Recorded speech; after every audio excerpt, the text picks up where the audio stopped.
talking about instilling faith in our kids, and this is one of the things as parents we battle so much. One thing I would say in instilling faith in our kids is it is a long, slow process. It is very, very similar to the process of yes ma'am, no ma'am. So we started yes ma'am and no ma'am since they could talk, and I've got a 13-year-old. And even to this day, I have to correct her some, but you can't get frustrated at the correction. You have to just continue to correct and guide. So it's just like, boom, back on this path, boom, back on this, boom, this is what we say. And so consistency is the number one thing. From a practicality standpoint, here's some of the things that we do that help us. First thing is read. You gotta read things that do two things. Number one, they teach you practically what to do. Like, hey, do this with your kid. The second thing is, those types of reading things motivate you to be a better parent. So like I constantly have something in there spiritually in my reading that I'm spiritually reading.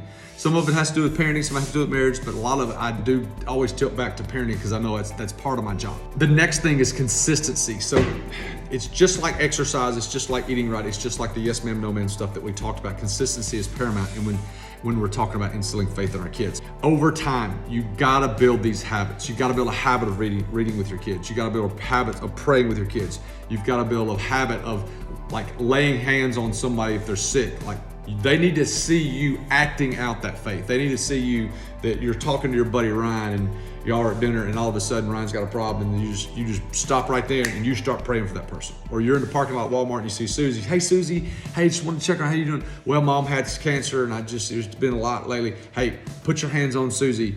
Pray for Susie right there in the Walmart parking lot. Like, they need to see you instilling those things, and those are just the little consistent habits that they see all the time that will help them see what you're doing, and then they can implement those things as well. The next thing is taking things that they do wrong and giving them a biblical reason why those things are wrong, or giving them a biblical reason why it's what the Bible says about that. So like for the small thing, the big things are like, they're not steal. Hey, we don't steal. Why do I not steal? Because the Bible says we don't steal. This next thing is respect your father and mother. This is what the Bible says. Respect your father and mother and you will have a long life. Some of the other things is do unto others, treating others like you want to be treated. Those are biblical truths. They hear those things. Hey, don't steal. Well, show them where it is in the Bible so that they can see that it's a biblical principle. It's something that God told us. The next thing is tithing. Now, this is a thing that it starts from the first time they have any kind of dollars or anything like that. So what happens is anytime they get money, we make them tithe. So we do it this way. We make them give Jesus 10%, they save 10%, they can live on the rest.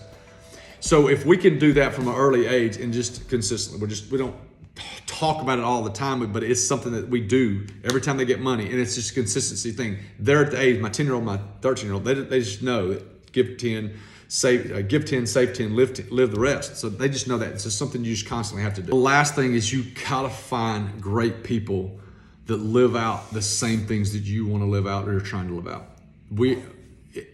I would not be where I was today had it not be for Alan Drew, Jason Bowman, Randy Norris, and Bill Dunn. Those are the four most important people in my life spiritually. Those guys, and those are not even related to me. Those guys helped me live through my faith. My mom is extremely thankful for those guys because they are ones that help shape me spiritually. Having people and other families in your life that you have dinner with, you vacation with, that you go out with and do things with, that they see those parents doing the same things that you're trying to do is great. It also reconfirms to your kids that y'all are not crazy, that you're not, that this is the way people that love Jesus live, and we are people that love Jesus. The thing that you hear through this whole thing is you've got to be patient. Your kids are going to screw up. They're going to say things they shouldn't say. They're going to steal this. They're going to talk back. They're going to do those things. But we have to correct them, and we have to consistently know that we are leading them down the path closer to Jesus.